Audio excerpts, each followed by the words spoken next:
All right, so last year I wrote this code. As you can see, this is an animated Christmas tree and it runs in your terminal. It's super cool, it's written in Bash, and it's super easy to run, especially because I host it on my web server. You can go right here and curl xmas.ysap.sh, Xmas for Christmas, ysap.sh, of course, is my website. Ysap stands for You Suck at Programming, blah, blah, blah, enough of that. xmas.ysap.sh, and do the safest thing in the world, which is pipe it to Bash. Look through the code, make sure it's safe. All standard disclaimers aside. Besides that, when you run this in Bash, you get this nice little Christmas tree animation. It was really fun. We wrote this on stream last year. I have a video. I can link you guys there. I'll put it down in the description so you can watch the part 1 of this. We're going to be doing part 2 today. Part 2 is going to be so fun. We are going to add snowfall animation. What that's going to look like, how that's going to work, if Bash can handle it, I literally have no idea. We're going to find out as we do this. I'm going to find out all the problems with it. I'm going to see if Bash can render this all. We render a new frame every second, so we're going to have to squeeze all that logic into 1 second worth of time. I think we can do it, but we'll see as we go forward. So yeah, I guess with that said, let's jump into it. All right, so here's what we have from last year. This is the repo for it. I can do git remote show origin. You run this and you can see this is the code we checked in last year, Bahamas10, that's my GitHub username, xmas.ysap.sh. It's not the same as last year, I changed it, but now we have that, and there's a script in here called ASCII Christmas tree. You run that, and it gives you this. Hey, look, that's beautiful. Let's go ahead and Control-C, and it puts it away. Look, it put it in an alternate screen. We didn't get any output there. That is so nice. So I haven't looked at this code since last year, so let's go ahead and reacquaint myself with it. So create a Christmas tree on the terminal, December 24th. I did this on Christmas Eve. That's awesome. Go me. Wow, I didn't even realize I fork out to external tools. I'm literally forking out to tput. We might change this if performance becomes an issue, because we are forking out to an external tool. We can hard code these ANSI escape sequences, but we have to see if it actually becomes an issue. Then we have the tree itself. So we read this into a string. This syntax reads all of this data into a string called tree. There's a lot of syntax required to make this work, but this is it. And the numbers get swapped out for the color. So number 0, number 1, number 2, number 3, there'll be different colors that match up to that index. So which is, I think we made this decision last year, and it was a really good decision, because what that means is like the colors actually cycle between 4 colors. So if you watch like this top one, it's blue, now it's orange, now it's red, now it's green, now it's blue, now it's orange. So they cycle like a strand of lights would cycle, which is really cool. I thought about doing something like a random color, and I don't think it ended up working. So let's go down here. Tree height is 18. I couldn't tell you why I hard coded that. How fun. And then we have our message here. Okay, so we use light colors to do it. Oh, Merry Christmas from Dave, curl ysap.sh. Cool. And we don't actually close the color codes. That's fine. I'm sure there was a reason why I did that. Now we configure the terminal for drawing. So we have a function called cleanup, which will rm cup, which removes us from the alternate screen, and cnorm, which puts our cursor back to the normal cursor, as opposed to sm cup and civvies, which puts us into the alternate screen and hides our cursor. So we trap cleanup on exit. When the script exit, it runs the cleanup code. That makes perfect sense. We get the number of columns and number of lines. Why we use tput for this and not the built-in bash way of doing it, I don't know. I guess because if this were to run on bash 3.2, I think it would work. Let me check. I'm on my Mac, so I can do bin bash, and I think I have 3.2 here. Yes, I do. So I can just do ASCII tree like this. Oh yeah, look at that. It works on bash 3.2. So I must have done that. That must have been my reasoning for it. So let's go down. What else do we have here? So we must have been using tput for bash 3.2 compatibility. That's great. And then we calculate the middle y by taking the height of the terminal, divide that by 2, and then subtracting the tree height and dividing that by 2. And we called that the middle? I don't remember this exactly. We'll have to figure out why I did it this way. Middle of the tree in the middle of the screen. See, that's the thing. If I was already in the middle of the screen and I'm drawing the tree this way, I think technically I call it middle y, but it's like it's middle of the screen, but top of the tree. I think that's what it is. So I must have just called it that, but yeah, it's middle of the screen, top of the tree, so I can draw the tree safely, which is what I do. I move my cursor to that location. Yes, I don't quite understand that, but it looks like I move my cursor to that location, and then I draw the tree. So it's middle of the screen, but top of the tree. So it goes to the middle of the screen, then goes up there. So, yep. So we do run tput, which is an external command, on every iteration. Not necessarily the end of the world, just something to keep in mind. We may have to optimize that later. So what do? We stylize the tree. We get the tree, which is the color of the tree. So we use color tree, which is just a color that we arbitrarily picked, which is just green. And then we replace the stars with the color of the star and the color of the tree. And then we replace the numbers with spaces around it. So any 0 becomes whatever the light is. And then the next one becomes the next index, the next index, the next index. Okay. I mean, this makes perfect sense. And then we just loop through an index. So I think we do index plus plus. Okay. So the index counts up forever. Not a big deal. We pretty much have 64-bit integers here, but it does count out forever, and then we just do a nice little modular divided here. So, yeah, there we go. So in order to display the text, we move up 7 from middle Y, and then we go to that Y position at 35 over. Okay, so a lot of this is hard-coded. I do want to center the tree. I think that might be what we accomplish first. Okay. Yeah, so we've hard-coded paths. The text is 35 over here, and the tree has some arbitrary width. We should work on centering all of this, and I haven't figured out exactly how I'm going to do it, but let's think about that. Because the tree is here. Let's go ahead and get rid of the extraneous white space here. So get rid of all that, so the tree is just nicely snug there. So when I rerun it, the tree is now all the way to the left. Not great, but that's where it is. And then we can figure out where to draw, because we have middle Y. Let's go ahead and calculate middle C. Not middle C, that's that, isn't it? Oh, man. Okay, let's calculate the middle X. And the middle X is columns divided by 2 minus the tree width divided by 2. Now, we don't have the tree width, but we could get it by getting the maximum here, or we could just hard code it. Like, how long do you think this is? This is 21 characters? 20 characters? Okay. Tree width equals 20. So if we set tree width to 20 there, and we get that middle X there, then I think we can do this. Instead of moving it to there, we can move it to middle X. I don't know about these messages might overlap with it, but let's just see what it looks like. So if we run this, I see what happened. So we started printing up here, but then the cursor moved down, so it got right back to the beginning. So we need the cursor to like stay at that position. So we might have to change, we could probably change the scrollable region. We might want to mess with that before we just have to move, before we hard code the cursor into a specific place. Maybe we do the scrollable region. That is one way to do it. Otherwise, we have to display the tree line by line. Not the end of the world to display it line by line. We would just have to optimize the tput command. I could absolutely do that, and that's a way of cheating, but I kind of want the terminal to be resizable, so I'd rather not hard code this stuff if we could avoid it. So I think one of the ways to do that, although we are hard coding the middle X and the middle Y. Yeah, so we'll have to do some SIG-winch stuff here, but that's not a big deal. We can worry about that when we get to it. I think what we're going to want to do here... Oh, no, setting the margin is just so gross. Doing a line by line is slow. Maybe we pad. No, we have to pad every line and do that on resize? That's annoying. How would we do this? I think we just do it line by line. Not ideal, but let's just think about this. Because if we do a while, ifs equals nothing, read -r line, do, done, read that in from $t, then we can echo line, and then we just have to move this to here. And now we can do, what was it? I guess we're starting at Y. Yeah, we'll just do Y equals middle Y. We'll do the Y here, and then we'll say Y++. So this might work. So instead of we're looping it line by line, we're going to be running tput a lot more, but maybe this will work. Okay, perfect. That put it perfectly in the middle. It's not what we want, but it put it perfectly in the middle. So we're getting our way there. That's awesome. We need to put it perfectly in the middle, but we need to move it over a little bit. The nice thing is we can kind of just move it over like an arbitrary amount. So we can move it over, let's just say middle X minus 10.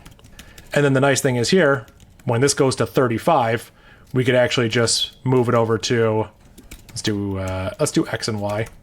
All right, so this can go over to middle X plus 10. There we go. So it's almost the exact same logic. That's pretty nice. There needs to be a little bit more padding there, but that is pretty nice. I think we want to move the text over just a little bit. So the text should just go over to like 12. There we go. I think that's pretty good. So we've centered it enough, you know what I mean? Like I think this looks pretty good. Yeah, I would call that centered enough. You don't see the snow? Hey, we haven't gotten there yet. We're going one thing at a time, okay? So let's save this as center the tree. We'll actually do this properly. We'll make git commits as we go along. Bravo, Dave. Hey, thank you. Appreciate that. Look at that. Okay, now we have to figure out how to do snow here. We're using a lot of tput commands. This is going to be slow. What I also want to do is I want to add some debug to this right now so we can debug this as we go across. So there we go. Whoa.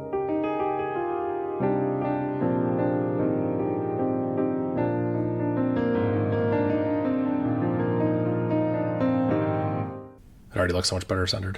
Am I crazy? Okay. Am I crazy, or can I see it being drawn in line by line almost? I don't think I can. I think I'm being crazy. Do you guys want to see something fun? Okay, let me show you guys something fun that we can do to kind of debug this. I wanted to show this in one of my TUI videos, but I absolutely didn't, and I regret it. Let's go up here, and let's go down here where I define functions. Let's go ahead and make, I should clean up these variables. Why am I just defining functions all around? I should have a main method. We'll clean all that up later. Here's what I'm going to do. Below here, let's make a new method. Ready? We're going to make a function called tput. So we're overwriting the tput command, okay? So now this will just call command tput with the arguments. So all we've done here is make a wrapper. We haven't changed anything yet. The reason I'm doing this is because I'm going to put a sleep of 0.2 in front of it. So we're going to slow down every tput command. So when you do this, check this out. That's how the tree is drawn in. Now we can visualize how everything works. Oh, time to draw a new one. Look, see, it's not it's drawing the tree on top of the old thing. Technically, it's redrawing the text every time. That's probably a way we can optimize this. But you can see the colors of the lights are changing. They're falling down the tree. Now that is an incredible animation that I never considered. And I kind of love it. I kind of love it. Look at that. And then the lights are going to change. Oh, wow. That is so cool. Yeah, so we'll have to figure out. I definitely want to like keep that in some capacity. But for now, we'll comment that out. So tput is just a wrapper. So we just get, instant command here, which is super nice. And you can still technically see it fall down a little bit because it does fork and exec a lot of tput. Like I said, we'll optimize that later when it comes time to it. We should keep track of how long this takes. I want some debug output here, okay? So here's what we're going to do. I don't even like this code as is. We are going to clean up this code, okay? This is a constant.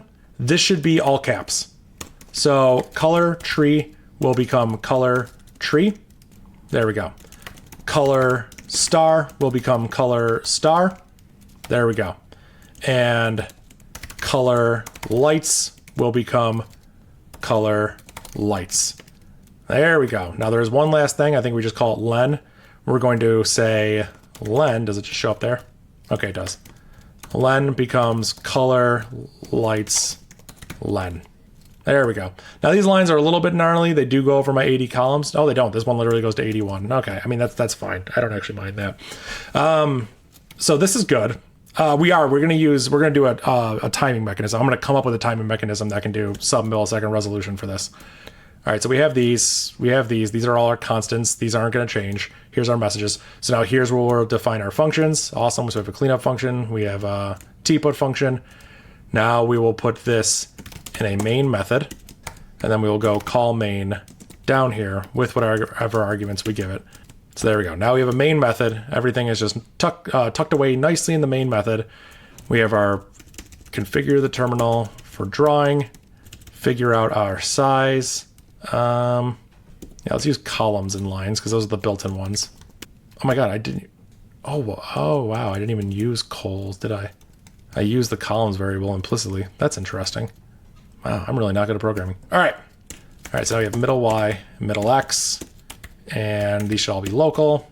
And then we can do local t, x, y. And I think those are the only variables we use. txy and idx. Okay, that's cool. So if we run this, it still should work. Nothing changed, but we've just cleaned up the code a little bit. There we go. Also, here's something I haven't done. I've never run shell check on this. What do you think's gonna happen? Okay, shell check says it's fine. So that's really good. Let's go ahead and do this. Move everything into a main method. Cool. So now we're going through slowly and writing this.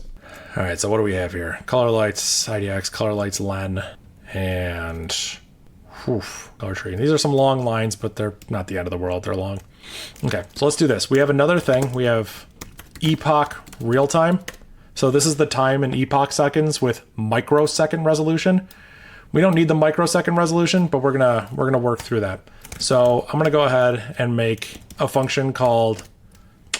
Actually, how do I want to do this? Let me think about this, because this is just gonna be for my debugging thing. Because I want to like see how long it took to render a frame. You know what I want? You know what I mean? So like get the time here. So I want like start equals, or like start timer, end timer. I want something like that. So now start timer will be like Local t equals epoch real seconds. This is the time with the microsecond resolution after it. We have to do this. We have to get the first part and the end part. So SECS for seconds, USEC for microseconds, and then we will read that in. So the IFS is a dot because we're going to break it on dots. We're going to treat it like a string basically. Secs and USECs, and we're going to read that in from, actually we don't even need T. We can just read that in from epoch real seconds. Is that right? Epoch real time is what it's called. Okay, cool. And then we can divide the USECs by 1,000 to get it into milliseconds. So local msecs equals USECs divided by 1,000. Now the only problem is we might be lacking a 0. So we have to combine them back together. So we have to printf %d %30d. So we're going to pad the character with 3 zeros if it's not present. I think this is right. This could be wrong. So we're going to start the timer here with secs and usecs. And we should put this in a function actually.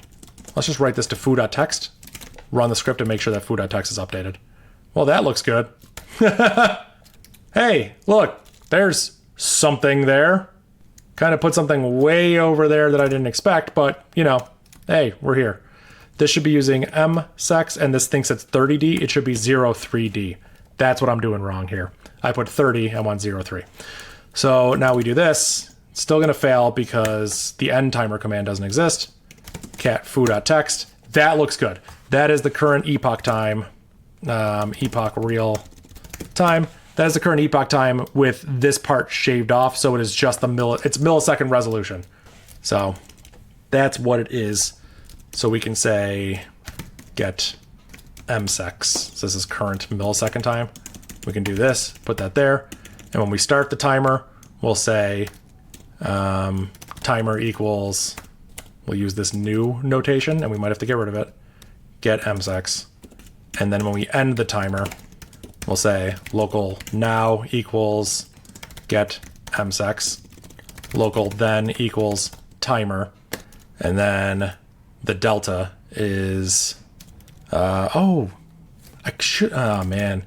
should use a monotonic clock, but I think Bash only has monotonic at a second resolution. I think it's monoseconds. Yeah, Bash only has it to a second resolution. If it had it less than seconds, it'd be ideal if it had it less than seconds, but it doesn't. So we'll go back here and we'll take now minus then, and that's the delta in milliseconds. So there we go. Might want a new line at the end of printf. No, you don't need it. It would just get stripped off by the command expansion, so it doesn't actually make a difference if it's there now. Then minus now? Yep, exactly.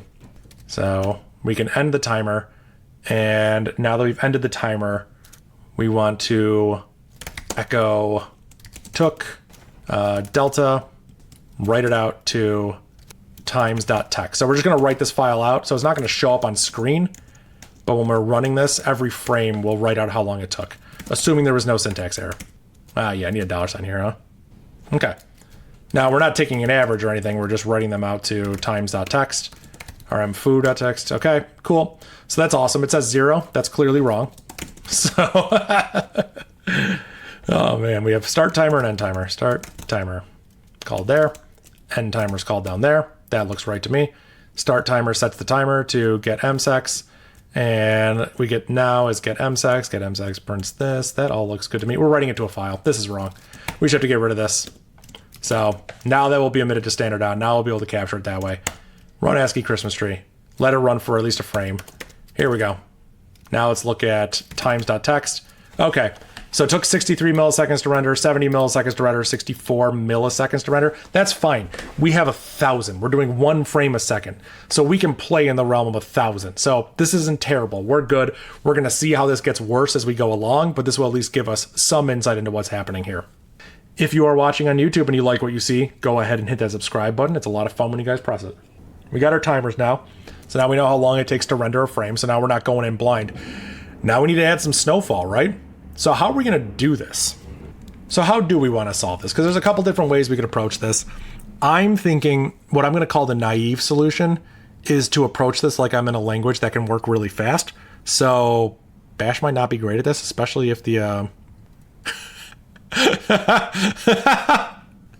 I know what it is. I know what it is.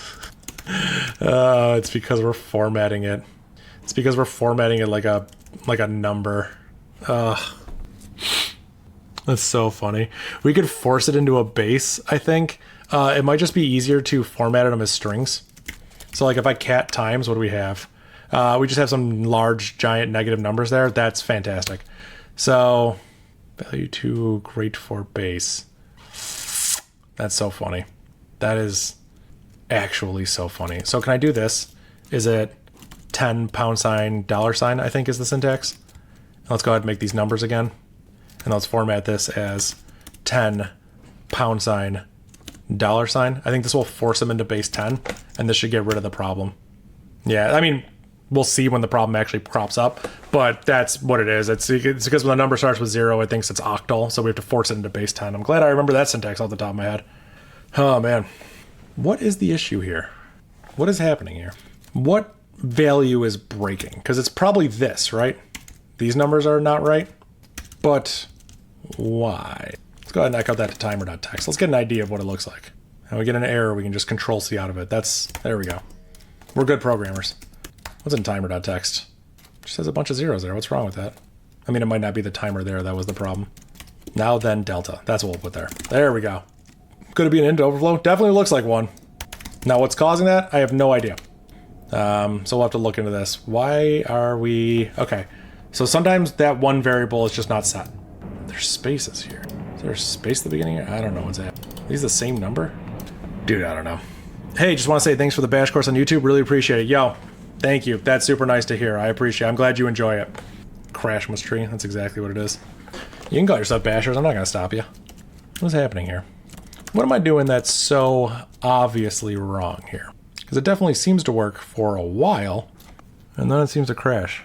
Because like right now it seems fine. And luckily it's just the debug stuff that's breaking, so it's not the end of the world. It really isn't. Okay. And that was line 57. What is line 57? Oh, it's this. Oh, yeah, because it will start with a 0. Duh. Oh my god. Yeah, stupid. Yeah, there we go. Then I don't need this because you never start with a 0. And I don't need this because we've already chopped off the 0. There we go. This should never fail. Okay. Yes, this should not fail now. It was the microseconds portion that started with a 0. That makes perfect sense. Oh wait, just thinking out loud. If the microseconds portion starts with a 0, I don't need to divide by 1,000. I just need to grab the first 3 characters of it, don't I? Well, whatever. We're too far into it now. That's really funny. Okay, cool. So we're around like 60 to 70 milliseconds for it to actually run. Okay, cool. Let's go ahead and what are we doing next? Add debugging timers. Okay. I'll push this in case anybody wants the code up there. Yes, because the number started with 0, it treated it as octal. So we had to do this notation up here. Right here, where we do 10 $, this 10 hash mark, and then the name of the variable with a $sign. This forced it into base 10.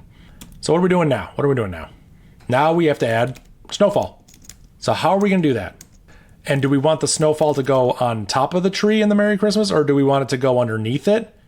Could be kind of cool to go underneath it. Could be cool to go on top of it. I think drawing the tree on top or the snowfall on top might be kind of cool. I don't know. Let's just do it on top because it doesn't matter. It's just the order in which we render it.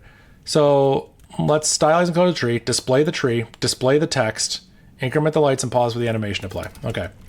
Display the snowfall. Simulate the snowfall. I don't know if we'll do this separately, but yeah. It'd be cool if it collects on the floor over time. We'll have to see if that's possible. So I'm thinking I want to take the most naive approach in the entire world, which is to make an array of every snowflake. And every, X amount of ticks, we will simulate the Y coordinate of the snowflake going down, so it just falls straight down. We could eventually do a random XY movement. Maybe they move at the same thing. Maybe we just determine at the beginning of the cycle if we're moving to the left or moving to the right, or we follow a sine wave. I don't know yet. But for now, let's do that. Let's do a global variable, not a global variable. Let's do a variable in here called snowflakes. I don't know if it's going to accumulate yet. We're going to see. We're gonna get there. I don't have a goal in mind yet. So we're just going to start programming stuff and then see what we like. You know what I mean?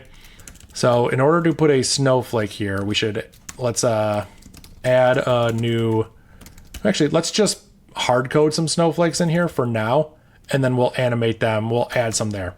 So let's see. So to add a snowflake, yeah, we'll have to come up with a snowflake character. I think for now we'll use an X character, but we'll loop through all the possible ones. So here's what I want to do. I want to have an array of the snowflake thing, and I think what I want to do is the character, the X and Y coordinate, and I think that's it. So let's do, it will have an X of 5, a Y of 0, and a character of X. So that's just going to be the first snowflake. And then we can do for snowflake in snowflakes, done. Go over here, local snowflake. Let's give ourselves a C for character. Now we have to get the data out of it. So read -r, we have to read it in the same order. So it's X, Y character out of snowflake. Because we don't have nested arrays in bash, we have to do this. We have to store it all as a string. We have to basically serialize and deserialize it. So now that we're here at the XY coordinate, we need to draw the character. So we can actually move directly to the XY coordinate here with this tput command. And then we just have to print that character there. I think that's it. I actually think that's it. One snowflake on the screen. Here it is.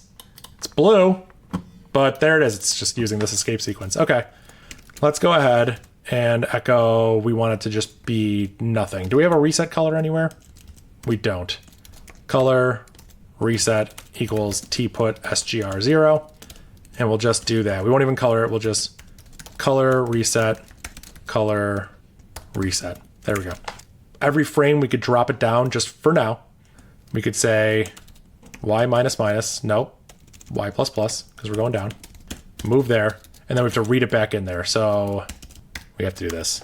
For I equals 0, I less than length of snowflakes, I plus plus, do snowflake equals snowflakes at I. We have to do that. Then we should declare I as local. That way we can read it back in snowflake at I equals X, Y, C. Load it back in. There we go. So if this is going to work, I think this is going to be able to move down one character at a time. Okay, we don't clear the screen. Didn't think about that one. We don't refresh the screen every time, but we do redraw it every time. So technically we redraw it every time. Okay, that flash is horrendous. So we'll have to do something about that. Yeah, one of the issues is if we put a space in the old XY location, we can do that. One of the issues is, imagine we have two snowflakes and we move one down, so we put a space there, but we put a space over one that we've already drawn. We do have a potential to lose a snowflake in that. It's not the best order. I mean, it's not like the worst thing in the world. We could definitely do that. Like I could just do this before we change it and then echo -n a space character. This would fix the problem, but it would mask it with another problem. So like for now it fixes it, but if we have snowflakes that are very close to each other, it won't actually fix the problem. Now I'm curious. Okay, it's not taking that much longer. It is taking a little bit longer, but it's not taking that much longer. This doesn't need to go there. There we go. So let's go ahead and add a snowflake. What do you think? Add a snowflake every frame for now. Simulate the snowfall. Add a snowflake. So we'll see. This is going to get crazy. Snowflakes plus equal. We need an X, a Y, and a C. So for this, we need S random modularly divided by the columns. We need the Y of 0, so it starts at the top, and the character will be X. And we could change this, but... Okay, so that's... What do you guys think? That's beautiful, isn't it? I think we're done here. I mean, I'm feeling very festive. Oh my god, the tree draws space characters. I didn't even think about that. Oh boy. Oh boy. That's so funny. No, we might have to create a back buffer. The only problem is we do use we use ASCII sequences to like jump around. So we do, it's not a problem. We just have to write that all out into something and then play it back all at once. Not the worst thing in the world. Yeah, this is wild.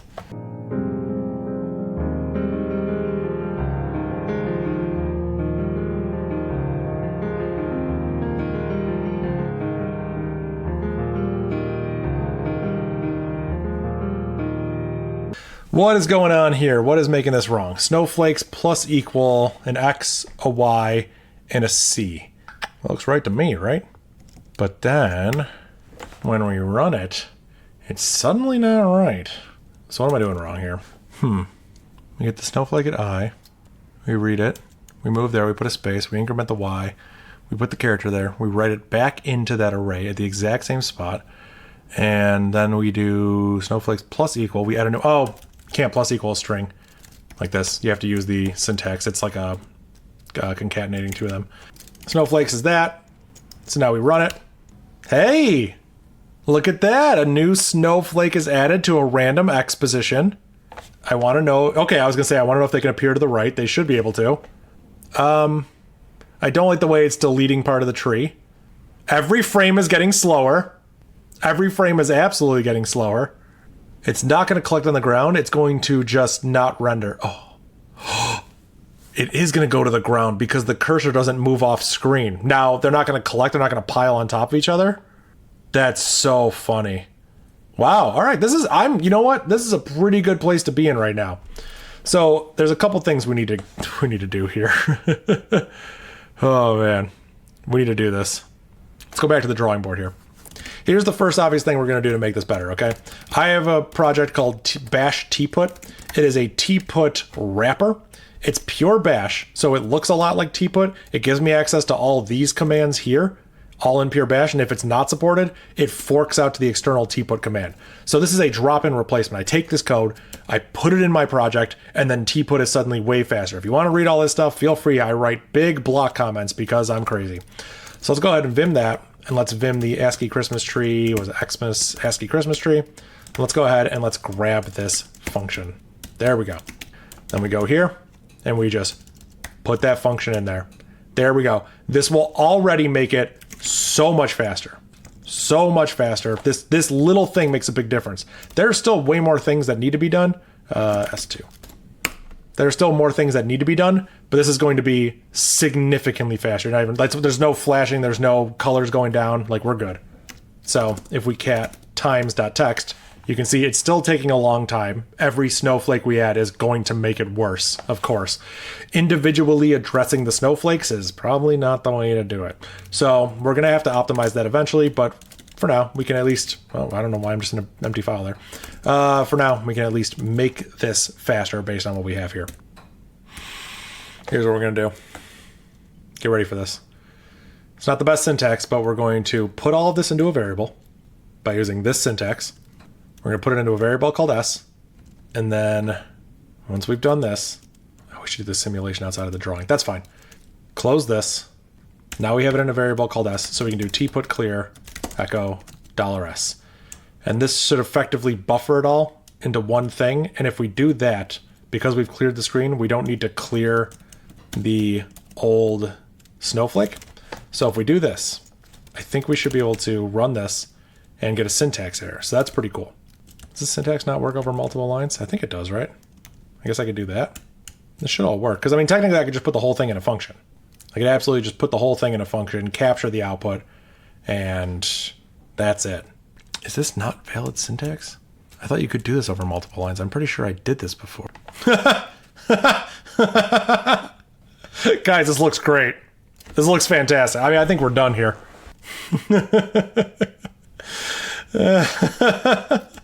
Oh, wow. What is happening there? That's incredible. What is happening? Is it the echo with the new line? It draws it and just completely gets rid of it and then sleeps?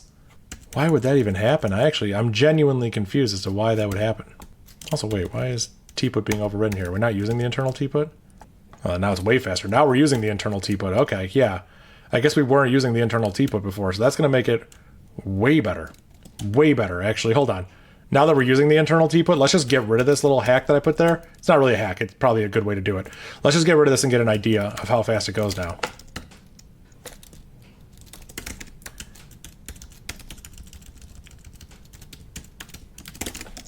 Okay. Yeah, not forking execing tput. You can already see it's a lot faster. Wow, this is so fun. It still does clear the one before it, so it's not ideal, but it's just really funny. Now, where do we want to go with this? I like it piling up on the ground. I think that's kind of fun. It's absolutely slowing down. Noticeably faster, it's true. It still is slowing down. It's not doing, it's still drawing all of them, so that's why they're staying at the bottom. The terminal's trying to draw them below, but it doesn't actually do it. It just jumps to the bottom line of the terminal. So, well, yeah, what's happening is it's taking time to render the frame, and then we're sleeping for a second regardless. So every time we add a new snowflake, it takes a little bit longer. And we can see that by catting times.txt. So, wow, it doesn't even take that long, actually. It takes a little bit of time. That's like nothing, actually. Hold on. Wow. Really doesn't take that much time at all. The internal tput is just so much faster. Just so much faster. Yeah, that's milliseconds. 12 milliseconds to simulate the snowfall and drop it. That's actually not bad. Yeah, we have to figure out something for the snowflakes at the bottom, of course. Now sleep 0.1. Okay, I like this idea, actually. Bad cop, this is why you're here. Oh, yeah! Let's go, dude! That's adorable! I actually love it. It will have to start slowing down, because the array grows without bounds. We just keep appending to the array. We're never making the array smaller. Wow. Yeah, put some cosine wiggles in it. Yeah, exactly. Wow, that's incredible. That's adorable. Now, okay, hear me out, hear me out. No sleep. Look at the lights. Yes, we do have to deal with the terminal resize. You are correct there. We don't capture sig winch currently. Yeah, so nothing's technically colliding. Technically, the snowflake simulation, they're way below the screen, but when we render them, they just show up at the bottom of the screen. So we have a nice wall of things there. So we have to figure out, what do we want to do? Do we want them to pile up at the bottom? We can absolutely have them pile up. Ooh, I like the uppercase X one. Now what we do is we need a character too. Would be cool if the snow is piling up. Dude, I agree. I agree. So we definitely need a function to give us a random character. So what do our characters look like? Snowflakes. Let's do an array of characters, a lowercase x, a capital X, a star, and a dot, maybe, just for now. Yeah, let's do that. Snowflakes. Snowflakes. Hey, there we go. Okay. So now, when we put a new snowflake in there, we will grab snowflakes modularly divided by, no, we'll grab snowflakes at index s random modularly divided by the length of snowflakes. And then we'll figure out which part we aren't closing here. There we go. There we don't go. Am I crazy or is this right? Oh, because this is closing the string. I see the problem. Okay. That's the loudest plane going over my house, I swear. So this is cool. I mean, they're going a little bit fast. Also, you know what we could do? Oh my god. Okay. You guys are killing me. Snowflake colors. Also, yeah, no, this is fine. Is this too much? Adding colors to the snowflakes? It'd kind of be nice if they had colors, right? Tput SGR0, that's just white. Tput set AF. What is gray? Oh, we could do tput dim. Yeah, and then a nice light cyan color. Color 99 looks nice. There we go. So now we have snowflake colors.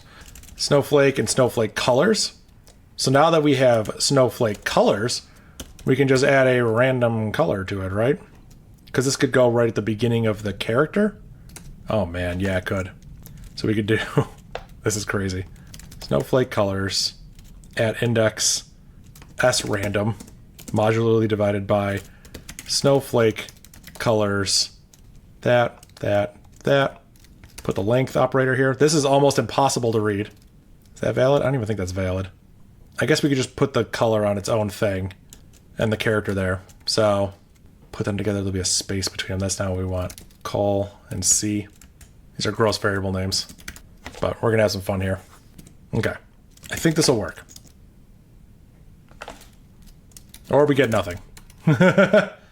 Let's not initialize this to have one. We'll just add one every frame, it's fine. Oh man. We're not putting the color back, that's why. That's why. Is srandom another built-in, or did I miss you? No, it's another built-in. It's arc4 random, so very random, way better than just random on its own. Missing backslash? You're right. I am. Good call. Thank you. That was it. Wow! That's legit, actually. That's really cool. That is awesome. Well, yeah, it's too fast. We're purposely not slowing it down. Yeah. Wow. That's really cool. So let's do this. We can do this in two different things. We can get rid of the old snowflakes before we even draw anything. So kind of like clear the screen. So get rid of the old snowflake before we even draw anything. Then draw the screen. So clear snowflakes, stylize and color tree, draw the tree, display the text, simulate the snowfall. So we just get rid of this. And then we add a new snowflake. We display the entire image. What is this? Is this nothing? It wasn't nothing. I think it was nothing. I don't think this was anything. Okay, so that's beautiful.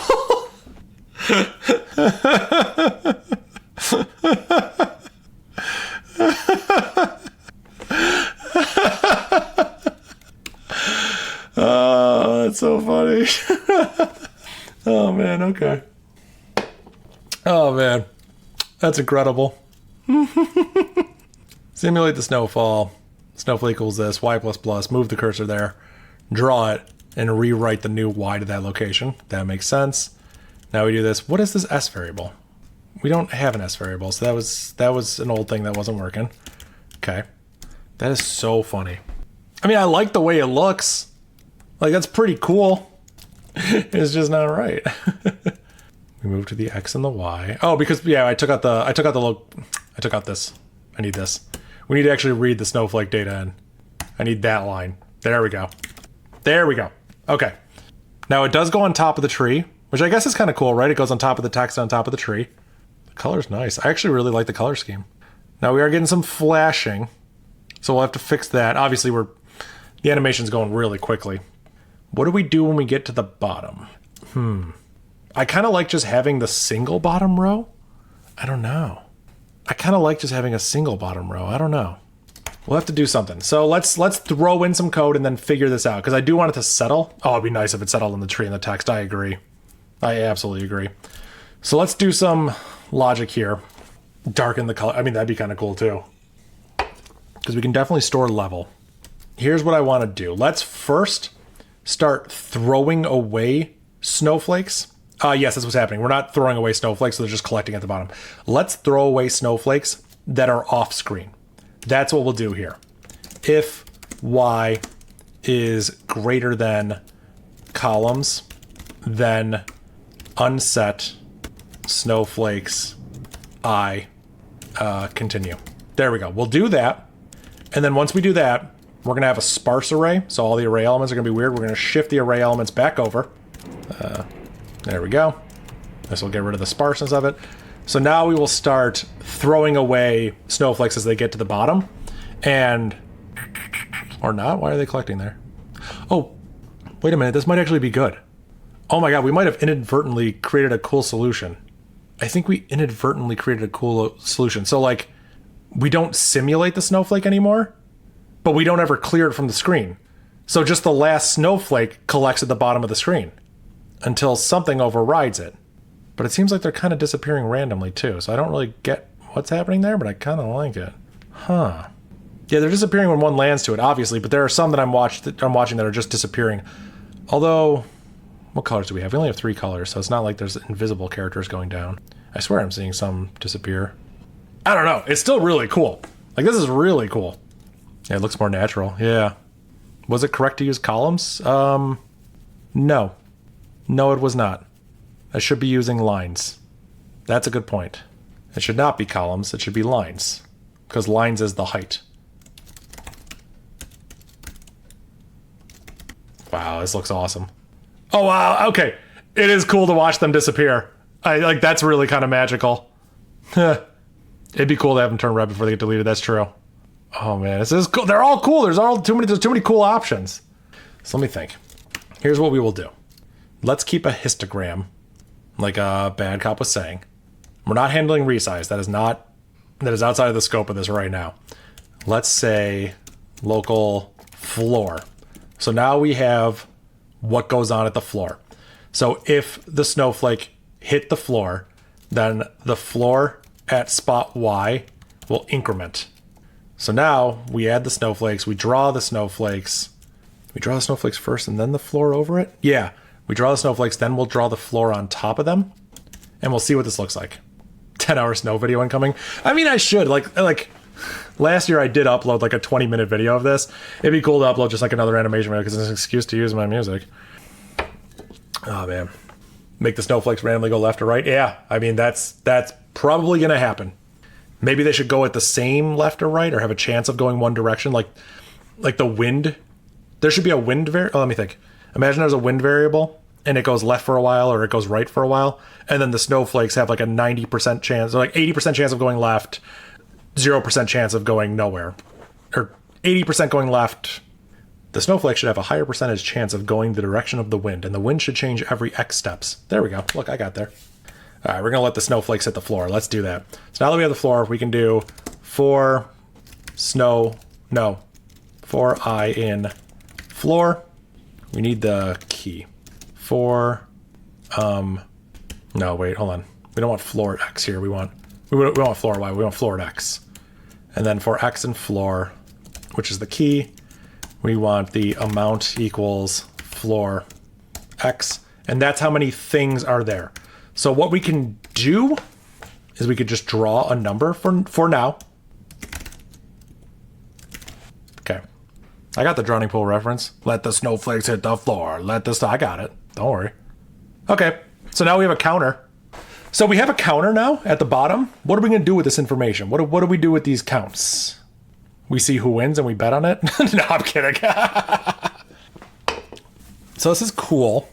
What do we do here? Yeah, building hills. Like, you could definitely do that. I'm just trying to think. I'm trying to think what is actually fun to do there. Because if it's greater than that, then we get rid of it. I think we've already drawn it off the screen. I think we have to do lines -1 here.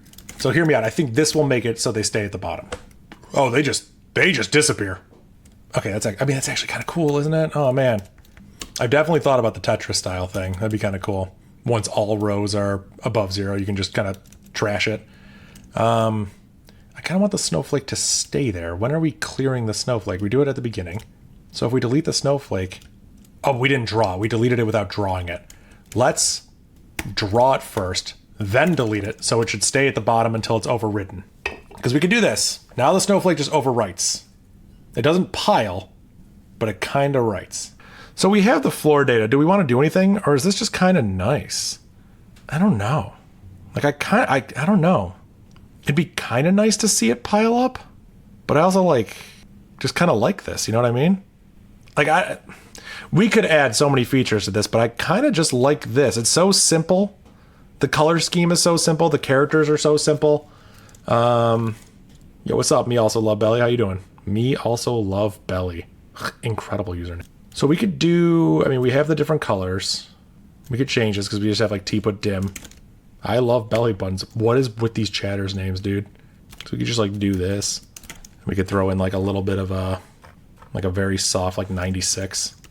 And then for the characters, maybe get rid of the harsh X's and just have this. What are some other star-like characters?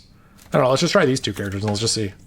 Yeah, I do like the idea of adding arguments, so I think I will implement that. I do like the idea of wind. I just like this as is. I don't even think it needs much changing. I kind of just really like this. Does it make sense? I know we have the tree in the middle of the screen. Does it make sense to move the tree onto the snow? Does it make sense for it to be ground? I don't know. Let me just think, because that might be an easy change to make real quick just to test it out. Because we put the tree at... Where do we put it? We put it at middle Y, and then we just jump there. Instead of that, we could just start the tree at 0. Then do the stars above. Yeah, we could do that. That's not where I wanted to put it. Incredible. We want to put it at lines minus tree height. Okay. Oh, the tree is covering it. Huh. We just move the tree up 1. If we do this way, I kind of want the tree over to the left. It's reverse. I want the tree over here, I'm thinking. Yeah. Let's move the tree up 1. And let's let's move the tree over to the left a little bit. So the tree should just be, what do we call it? We call it middle X. We don't need that. Let's just say X equals 5. Have more trees, different sizes? Oh, man. I mean, you could. Oh, man. I mean, this is really cool. This looks great. It'd be neat to have the snow fall on the tree rather than onto the ground below it. We could calculate it out, but it'd be a tough one. We'd have to calculate the floor. Tree could be perspective if there was a false line of snow around it, maybe. And I don't quite understand what that means. A whole snow-covered hillside in the distance. Yeah, having some. I think we need more drawing in the back. We're basically creating a scene. Also, let's do this now before I forget. We have the index plus. We should do this. We need to do this. Let me think. Frames equals 0. We're gonna have a frame counter, and then we'll do frames plus every frame, and then if, and then frames mod equal 10. It's very confusing, but just bear with me. If frames equal 0, then we will increment the index, and we'll call that light index. So every 0.1 seconds the snow is going to fall, but every 1 second the lights are going to be updated. So the tree only gets updated every 10 frames, so it's still like a slower tree, but the snow falls every second. Yeah, I think that's pretty cool. Oh, man. Now the text could be centered, and at the right of the site, there could be a huge present. Yeah, we definitely need something more. Slow-moving clouds. I know, there's so many things you just add. The text definitely needs to go somewhere else. I think the text just needs to go to the right of the tree. Like, I don't even think we need the middle stuff anymore. And then display the text. The text will just go just up from the ground. Like, it doesn't even matter where. It's going to go from lines minus 30, arbitrary. And X is 5 plus tree width plus 5. We're just going to see what that looks like. Okay, well, that's not great. The Y is lines minus 30. Isn't that right? Oh, I guess 30 is just really high. There we go. That's cute. And it's cute because, like, you know, you could do this. And now it's, like, a lot smaller. Oh, I'm going to have a hard time getting it right back to the same size, huh? Actually, no, I'm not. Check this out. Dev, YSAP, tools, layout, horizontal.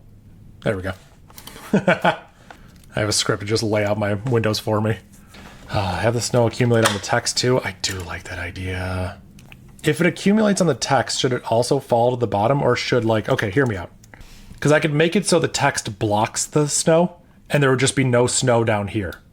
I could make it so the text blocks the snow. I could do that. But I don't know. I kind of like it piling up at the bottom. What do you guys think? Add perspective to the ground? I don't know how. I don't know how I would do that. I'm not an artist. Have it pile up on the bottom 5 rows, move the tree up to the 3rd line. Yeah, you're right. Oh, the text has to be a sign on a post. Yeah, you're right. Ugh, the sign one is really good. Let's do this. Let's commit everything we have. Oh my god, it's awesome. All right, so now we've committed everything we have, and I love the sign idea. We definitely have to do a sign. From the hit 2004 movie, The Polar Express, get out of here. All right, I think we have to ASCII art the sign. So instead of having... Yeah, we just have to basically do the whole thing. We have something called message. We have to do a sign. I think we just have to make it. So it's going to be something like this. Like, oh, should we use Unicode boxes? We probably should use Unicode boxes, right? Yeah, we should. I can steal them from ysap.sh.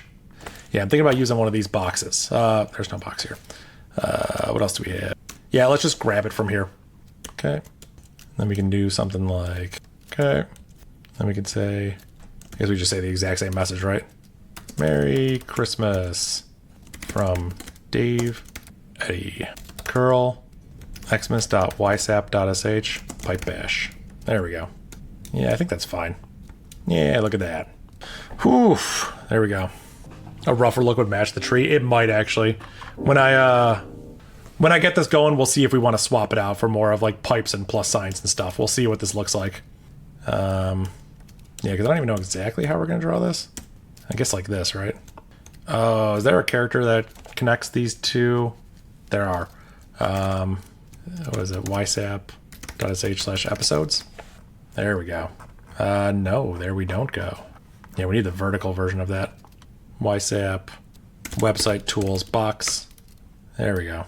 There's a vertical version of this. I guess I just have to like Google it, don't I?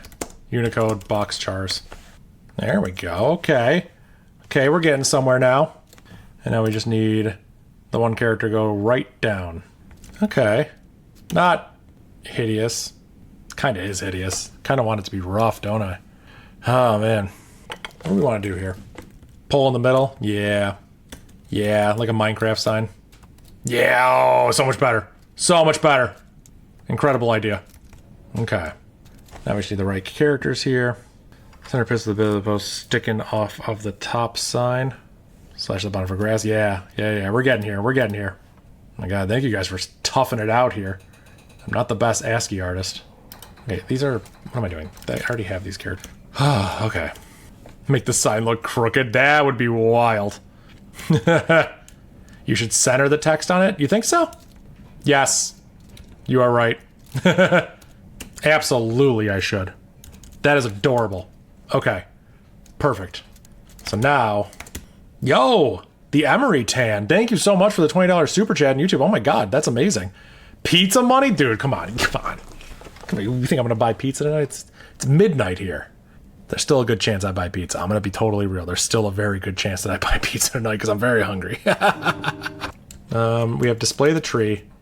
Now let's display the text. Let's do this. And the Y is lines minus 2 sign height minus 2. How much is this? 15? There's so much going on here, guys. This is a 3.0, honestly. Like, oh yeah, that's what we wanted. We wanted to draw the tree twice, right? Is that what you guys wanted? At a slightly lower angle?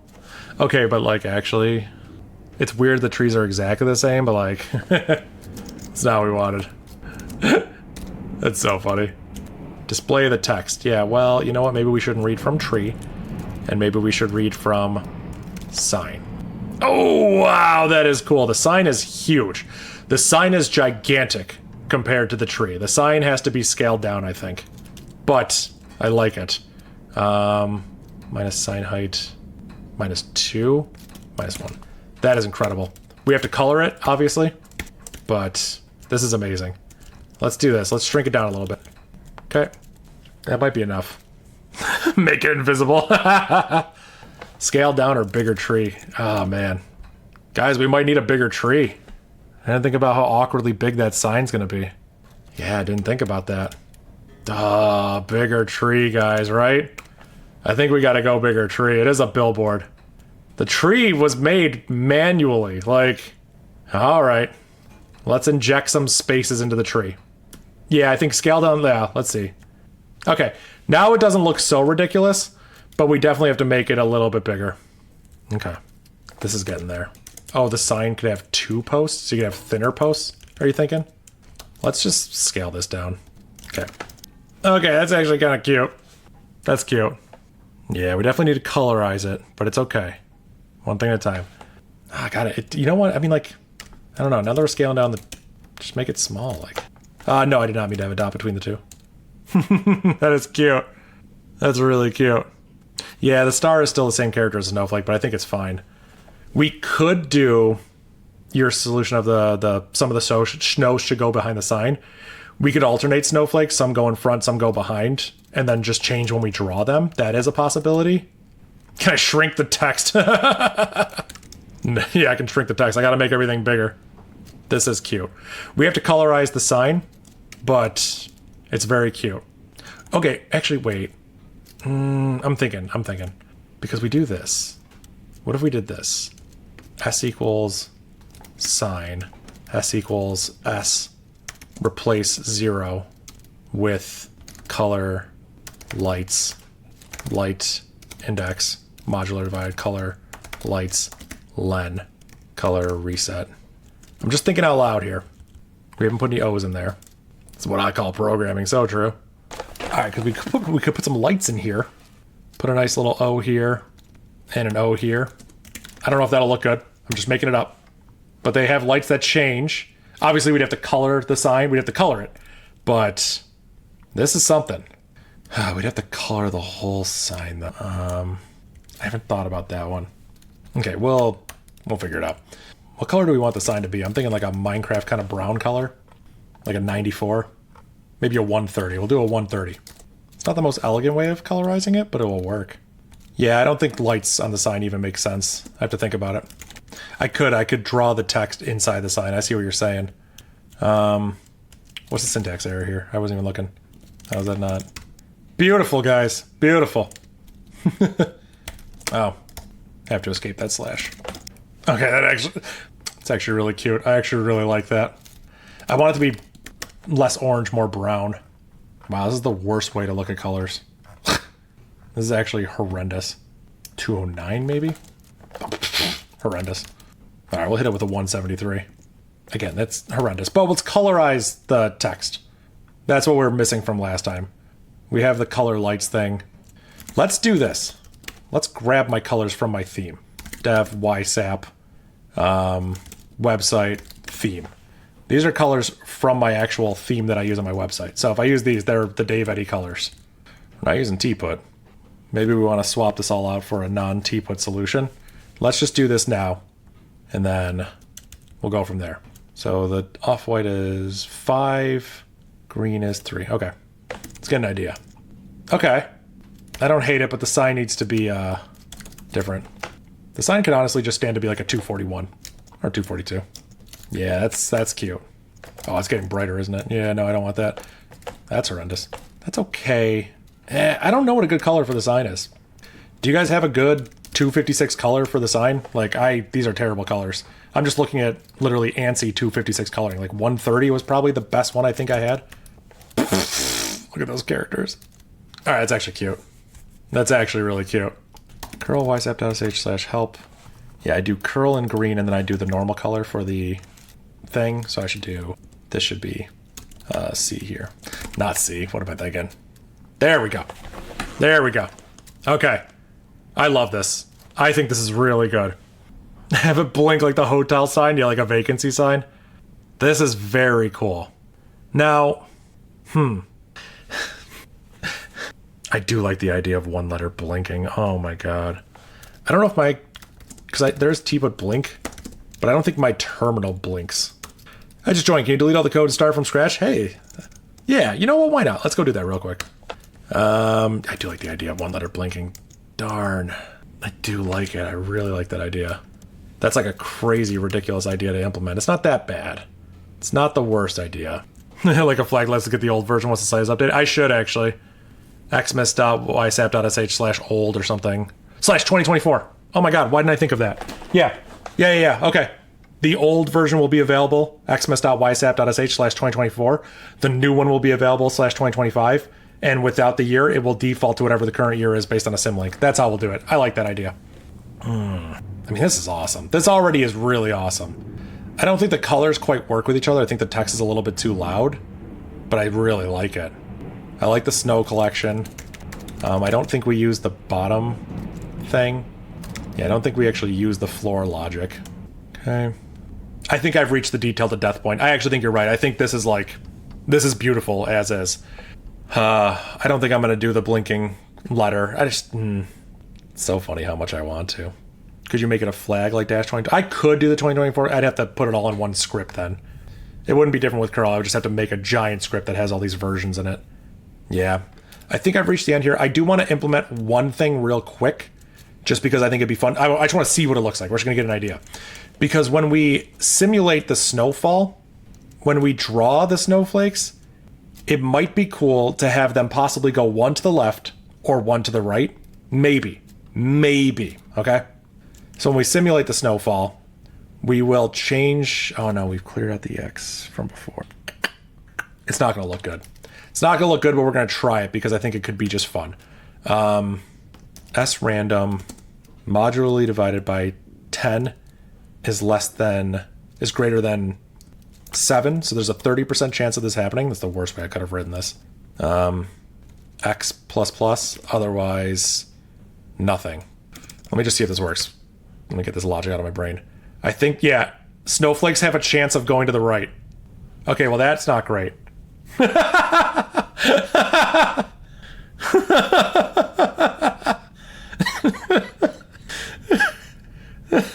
Looks great, guys. I think we've done it. You got a windstorm, right? We got a windstorm. Oh man. So it's the moving the cursor over thing that's causing it to freak out. I think once we got off the screen, it's what called it. Also, is it too fast? It is like an early Matrix one. Is the snowfall too fast? Should the snowfall be 0.2? Because like we're looking at it fast because we're operating on it, but like in reality, it probably is like this is probably, I think, better. I think this is more picturesque. You know what I mean? Yeah. Here's what I'm gonna do. I put that to 0.5. I'm gonna try 0.3. That's probably good. I think this is probably a good speed. I do have an idea. Now, my idea is we've got a lot to work on here. I don't like the mixture of styles. We'll have to clean things up. Here's what we're gonna do. We're gonna take options. Local, opt-in, opt-arg, opt, case, no. While, I have to remember how to do this on top of my head. While getops, we'll take a snowflake characters. We'll take H for a help message. We'll take, yeah, I like the idea of snowflake characters. We'll take capital S for oh great, they're already overlapping. C for char, H for help, S for speed, and then we can mess around with some things here. But let's just get this going. Okay. Correct, snow is not building up on the tree. I don't want to implement that right now. Here's what I think we need to do. So we'll take the list of characters from this person, from the caller, and we'll set snowflakes equal a new array of individual strings of opt-arg with every character. Is this right? What's the valid syntax for that? Every character with a space ampersand? I think we can do that. H will be usage and then exit 0. Anything else will be usage, go to standard error, and then exit 1. And then S will be speed equals opt-arg. And we'll figure out how to make a speed variable. But then, now that we have this, we can do, let's just make sure this works. So we have this, and then we can specify our own characters. So we could say like this, and now it's raining colons. So C will give you characters. So you could do like character, colon, you know, put these in quotes, hyphen, colon, or underscore. I'm probably saying all the wrong things. Comma, period. You could do that, and it will use them as one big string. Okay, actually, it's pretty neat. This is pretty cool. That part's not great. Missing colon on getops? I don't think I am. So this isn't right. Is it, what's that? What matches any character? Star? What do I want here? Dot? I've done this before. Why? I'm just blanking on the syntax right here. Missing colon on getops between C and H and S. That's on purpose. Yeah, that's on purpose. C has a colon because it takes an argument. S has a colon because it takes an argument. H does not take an argument, so does not get a colon. Is it star? That can't be. I mean, it's not working.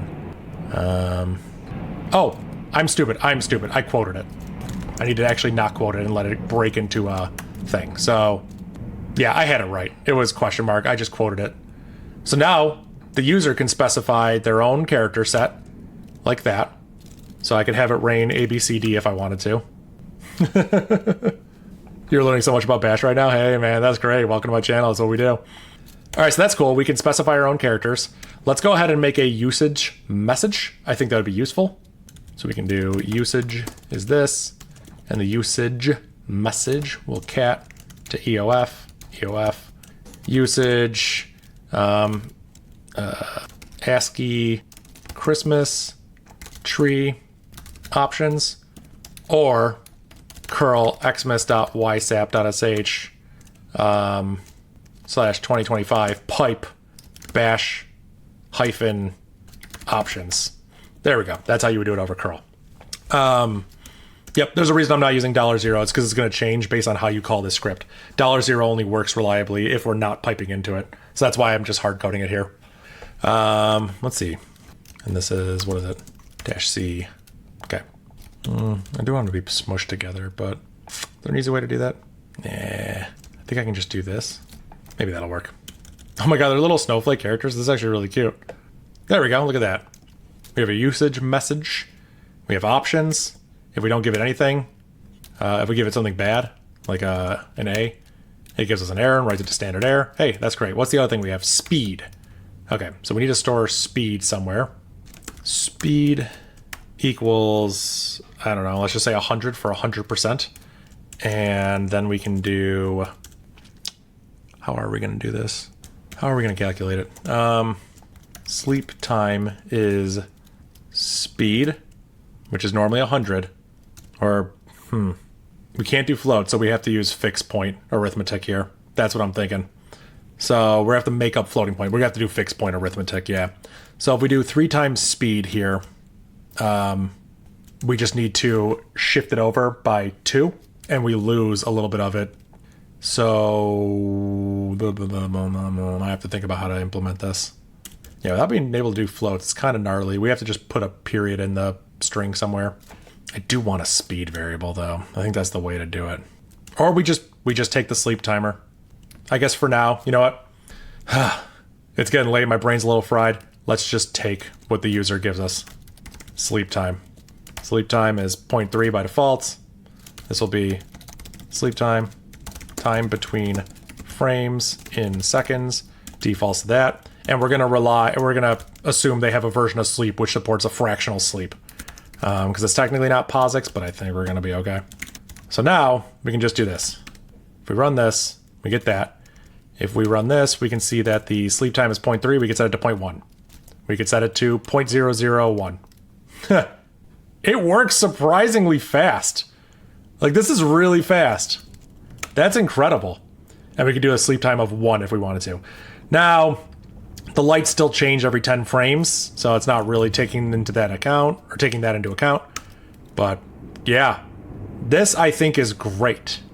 This is incredible. Oh man, okay.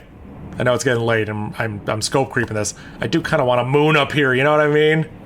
It'd be nice, it'd be very picturesque to have a beautiful little moon up there. Yeah, POSIX Sleep does not do fractions, but a lot of versions of Sleep do support that. Yeah, let me kind of want to like clean up some of this code because it's a mixture of syntax here, which is unfortunate.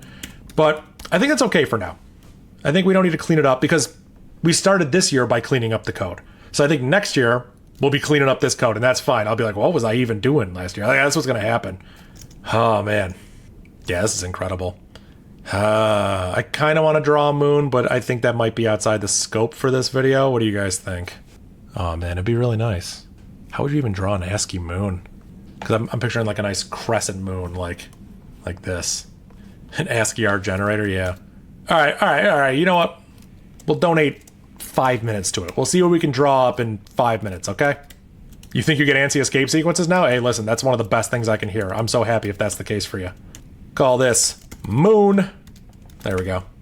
Now let's draw a moon. Can you make the snow thicker? Get out of chat. That's way too difficult to do. Like this, maybe? This is gonna look like crap. I don't know how to do this. If it piles enough, it turns to a hash character. I like that, actually. Oh, these tabs? Oh, that's gonna be a problem. Yeah, it needs to be more like... Yeah, the moon could just be a globe. Yeah, it's tough. I'm picturing the crescent moon. I don't think I could even draw one. It looks like I'm drawing the cool S. It does. It does look like that. I think this is beyond my artistic capabilities, guys. I'm gonna be honest with you. An ASCII art moon would be really cool. Because I feel like there's just something missing. Like, it just feels like this space right here needs something. But maybe not. I could just put a circle up there. A North Star is a cute idea, because then it's just like... Oh, use parentheses? Yeah, I see what you're saying. Yeah, because you could just do like this. Like, just as an idea, you know? Oh, they're tabs. I'm sorry, what? Oh. Sure, whatever. ASCIIart.eu/space/moons. Okay. Yeah, I actually kind of like that idea. Let's let an artist do this. These are great. Look at this. Oh my god. So many people are just So talented. Oh, this is cute. I kind of like this one. Oh, wow. People really just make amazing things, don't they? That's incredible. Oh my god, the shooting star, get out of here.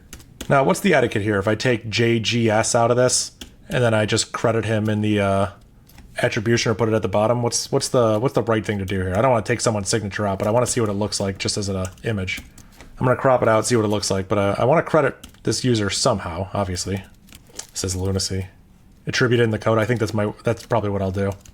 Yes, I'll credit in the help. That's a good idea. Okay, so we'll copy this over. Display the moon. And this will go to, let's do 20 above the sign, maybe? 10 above the sign? I don't know. Okay, it's pretty cute, actually. We could make it come down from the top instead. Like, we could just do this. Oh, that's really cute. That's really cool. I really like that. This is really good. Look at the space stars for a star. If you want a good North Star too, yeah. I think I might just be good here. I think this is what I want. I have to change the color, of course. Oh, yeah, I could decrease the font size, of course. But anyone can be able to curl this, so... No, I don't want to do it this way. There we go. Now we just need a good moon color. Moon's like a bluish kind of color, right? 141. That's cute. I think it's too bright. Let's just get a more subdued kind of really, really darkish blue. Ooh, a 92 looks brooding. This is a blast. I had fun. I appreciate you allowing us to help. Yeah, dude, I'm so glad I was able to do this on stream. I think this is one of like a really fun thing. I did it last year, and it's kind of like a fun little tradition, I think. It's too purple. 236. Oh, you want it that dark? I kind of want it to have like a blue thing. Like when it has that blue glow when the sun's reflecting off it. I guess that's the only way you technically can see the moon ever. Oh, that's nice too. That's very subtle. Ooh, I like that. You want to see a bright yellow? I mean, okay, actually, I said that like it was a joke, but like, honestly, it kind of fits the theme, you know what I mean? Okay, it's kind of a joke, but like, that is really nice. Looking good. Yeah, dude. Yeah, it's good. Put a river on the right and you can go to bed. No, I think we're good here. I think next year is going to be adding some hills in the background and adding 3D perspective, you know what I mean? Because we're already at the point where we kind of need some sort of perspective. This is beautiful. Why not full moon? Hey, we're not going back and revisiting this. There we go. This is fantastic. Oh yeah, this is absolutely great. I think we nailed it. This is great, and it's customizable. No, I'm set to implementing our ideas no matter how bad for the rest of eternity. This is great. This is beautiful. So we have the speed, which is customizable, the characters we can use for the snowflakes. Oh my god, wait, could we do space characters for the snowflakes? Wait, why would we do that?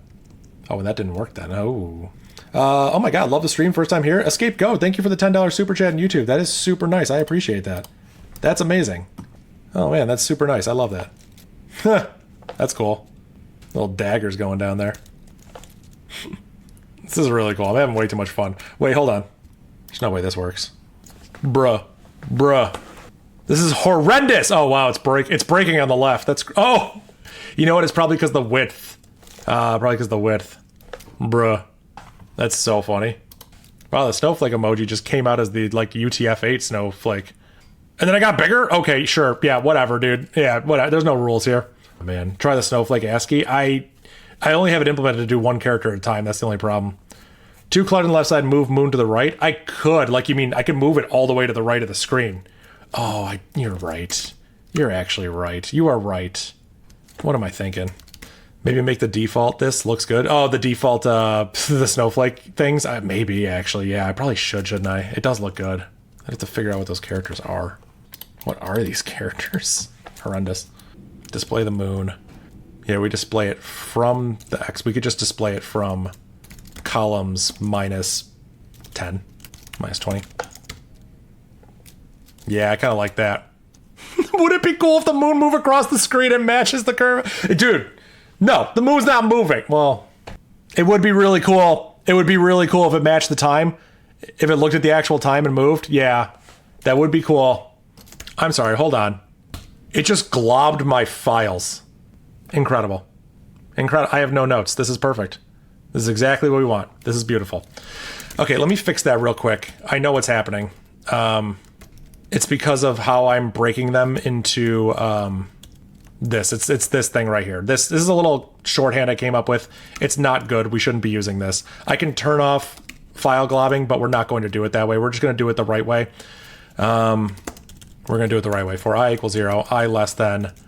This will also let us put the space character in there. The length of optarg, I plus plus, do, done, and then snowflakes equals an empty array, and then we push onto it.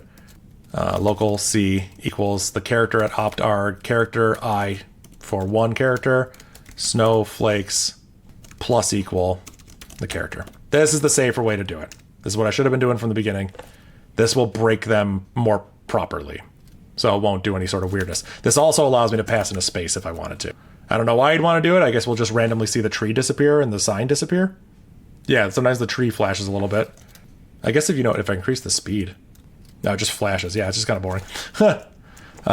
Let's see. That looks incredible. It should find random files in the disk and show them. Well, that's what it did. Oh yeah, look at those characters. Are you kidding me? Those are beautiful. I don't know if they should be the default. I kind of just like the simple ones, I think. But I really like them. The snow could reflect the local forecast. Get out. Just get out, man. What are you saying? The moon was an amazing choice by me. Go me. I was so right for wanting to put the moon in there. Should the sign be bound to the right side of the screen instead of the left side of the screen? And let's not worry about that now. Everything's fine. Everything's fine. Where are the fireworks? Oh my god. Make this the default. Yeah, if not the default, maybe an option. Yeah, I like them. I just don't know. No, I think I like... Because I'm in a terminal. It's all ASCII art. I want ASCII characters. I think that makes more sense. We can go start cleaning up some code here. We have nice mixtures of hard-coded ANSI escape characters and tput commands. So that's terrible. We have the sign here. That's nice. We have the moon. That's great. We have the message that's no longer being used. We have the timer, which we don't need anymore. I mean, we can keep it, but let's just get rid of start timer and end timer because it wasn't as inefficient as I thought it would be. I think we're good. Let's double check. Let's do some shell check on it. That's super cool. Oh, shell check might not know about the new syntax. I might not have the newest version of shell check. I didn't even think about that. Don't forget to attribute JPG. I did do that in the help message. It's not JPG, it was JGS, I think. I do have them here. So if you run this with the -H, credits are the moon ASCII art by JGS. Yeah, I need to credit them somewhere. Okay, get ready, guys. You're gonna see some master git at work, okay? Okay, you have to trust me on this one. We're gonna cp ASCII Christmas tree into my home directory. Okay, now it's safe. Now we have one in our home directory called ASCII Christmas tree. And if we open it up just to make sure, there it is. Okay, now get ready for this. Git reset --hard head. Oh, we already made changes to it, didn't we? Darn. Okay, well, here's what we can do. Okay, check this out. Check this out. I planned for this. xmas.ysap.sh and write that out to ASCII Christmas tree. Okay, there we go. There's the original one. We're reverting. This is the original ASCII Christmas tree. Okay, awesome. We're going to commit that. Bring this one back, lol. So my commit history is going to be a mess here. So what we're going to do now is we are going to move ASCII Christmas tree to 2025. Nope. 2024 ASCII Christmas tree. That's what we're going to do. So there we go. Now we will cp the one from the home directory is 2025 ASCII Christmas tree. And now we have a brand new file in here. So we have the 2024 version and the 2025 version. 2024 looks like this. 2025 looks like this, dude. How good is that? That's so good. Oh my god. What I told you guys, I'm the best programmer that's ever lived. No, no, but seriously, this is a ton of fun. If you're watching on YouTube and you haven't subscribed to my channel, what are you doing? Go ahead and hit that subscribe button. If you're watching on Twitch and you haven't hit that follow button, follow me. What are you doing? Come on. Come on. I have 800 followers on Twitch. Thank you, guys. Oh my god, that's so nice. I have made $35 in chat revenue from Super Chat. You guys are insane. You guys are awesome. Thank you so much. I can't believe I have, like, an audience. That's so crazy. Like, I'm just a nerd who likes to play with Bash. That's just so funny to me. We all suck at programming. You're the greatest ever. Well, you know... kind of true. No, but thank you. I appreciate that. And dude, the 2026 version is gonna be a ton of fun. This is a really good tradition. I really like this. Add 2025 version. Bro, you are the best at Bash. Thank you. Thank you. Thank you. When's rewriting Bash and Rust and calling it Rash? Listen, never. All right, here's what we're going to do. Now we have to actually transfer these up to xmas.ysap.sh. I don't remember what that server looks like. So, because I want you guys to be able to like run this code right now. It's all checked in on GitHub. So if you go to GitHub, it's there. I'm going to have to remember how to do this. I'm going to unshare my screen because I don't know what stuff is going to show up when I log into this server. I'd rather not like, drop an IP or anything there. So I'll bring up my Bash course. If you guys don't know, I have a course. You want to learn how to program in Bash, script in Bash, go to this website, course.ysap.sh. We're live, everybody. I'm bringing it back. You ready? It has been pushed to the server. It is there and it works now. So if you're watching this, you should be able to curl xmas.ysap.sh, pipe it to Bash, and you will get the newest animation. There you go. That's awesome. If you put a /2024 here, you will get the 2024 variant. If you do /2025, you will get this variant. The main one is the symlink to it. So if you do this, you get that. How do you pass arguments in? I don't remember. Do you put like a hyphen here to read from standard in? Can I put an argument here like -h? No such file directory. So that is not how you do it. Is it like this? What am I missing here? Okay, you could cheat. You could do this. Yeah, so I could put dev standard in there, and then I could pass options this way. So I could say speed 0.01. But that's lame. There's a better way to do options, isn't there? I thought you just give a hyphen for standard in. Oh. Okay. Had to go learn real quick. Apparently it's -s, and then it takes arguments? Oh my god. Okay. -s, hyphen. There you go. This is how you give arguments. Wow. Okay, here's how you do it. Hyphen, and then -h, and then it gives you that, so then you can pass it like this. It's very confusing, but you can pass arguments if you want to. So let's go ahead and just make some changes to that, because I think in my usage message, I don't put that. Yeah, do a -s, hyphen, and then the options. So now when we curl it, we should get the new usage message. There we go. You made your snow chars the entire alphabet? It's incredible. Listen, just for you. Just for you. Chars is this. Now you play a fun waiting game. You wait for it to spell a real word on the bottom. Or just curl and redirect into text. It just streams the snowflakes down column 1 on my machine. That's not good. What are you running on? Because I haven't tested this on Bash 3.2. I am on Bash 5.3. So this might not work if you're on an older version of Bash. Yeah, if you're on Bash 3.2, which is what came with Mac OS, it doesn't seem to be working.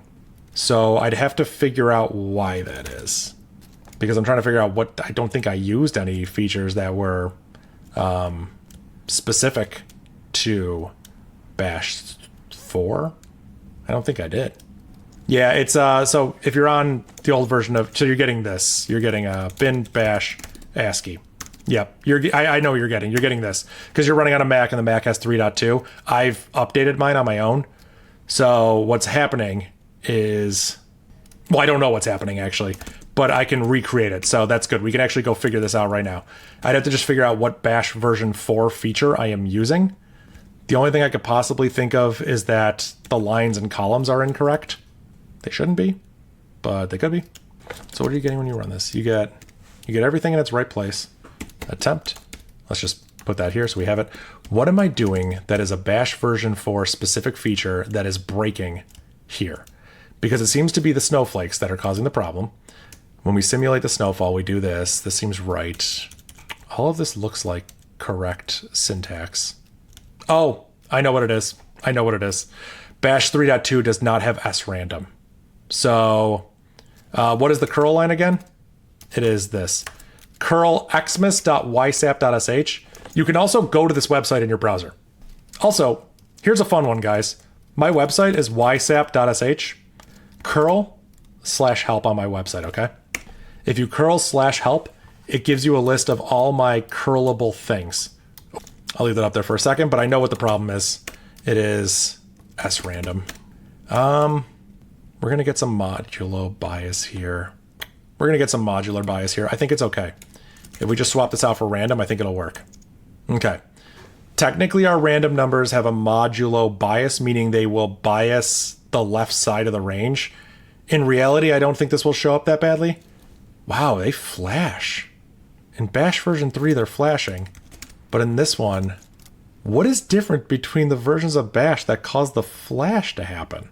That's so funny. This is the old version of Bash. Bash 3.2, very old, 15 years old. And we're getting flashing every time it redraws. It's not the end of the world. If you're on a Mac, please download Homebrew and install Bash that way. If you're on a Mac, you're 15 years in the past on your version of Bash. Please upgrade your version of Bash. This'll work, but it's ugly. Why is it doing that? And it's almost imperceptible when it goes fast. Dude, I don't know, man. Let's just commit this. Fix Bash 3.2. Push that. SCP it to that. Okay, you guys should be able to curl the new website. So if you were having issues on your Mac with the old version, curl it, pipe it to Bash. It should work now. It does flash. I don't know why. Please upgrade your version of Bash. But yeah. If you pass in chars, then do -h. It defaults to the chars you pass in .c. It does do that. Yep. It does do that. It's not great, but it does do that. You are correct. I think it does actually depend on the order you pass things in. So I think if I do 2025 -h, it prints the characters. But if I do a -s here or -c here with like ABC, yeah, it still has the normal characters. But if I do the -h at the end, then it is ABC because of the order you pass it in. Yeah, not great. I don't have a quick and easy fix for that. But yeah, well, you just make a separate variable called the default and then you set it to the regular one. I mean, okay, there's easy fixes, but you know, hey, we're here. I think we're good. I think we're here. And I think this is going to be the end of it. I think we have everything we need to go here. Curl xmas.ysap.sh, pipe it to Bash. There you go. You get this. Give Bash the -s. Do this, and now you can give it arguments. So I can give it a speed of 0.01. I can give it the characters of dot. And now all the snows are dots, and it's snowing really fast. Now it looks like it's raining. That's really fun. That's really cool. That's awesome. If you want the old version, don't worry, it's still there. You can go to /2024, get the 2024 version. You can go to /2025, get the 2025 version, because in the future we'll inevitably make changes to this. So yeah, I think that's it. I think that's all we got here. We got the new little animation up. This is beautiful. Go ahead, feel free to run this. Show it to your friends and family. Show them my Bash course. Hey, cool. You know, plug me to your friends and family. Whatever. I don't know. But yeah, with that, Merry Christmas, everyone. Happy holidays. I hope you had fun watching this. I had fun making it. So thank you for tuning in. Don't forget to hit that subscribe button. I want to see that number get bigger. At the time of this recording, I have 70,000 subscribers on YouTube. How awesome is that? So yeah, thank you, everyone. Take care. See ya.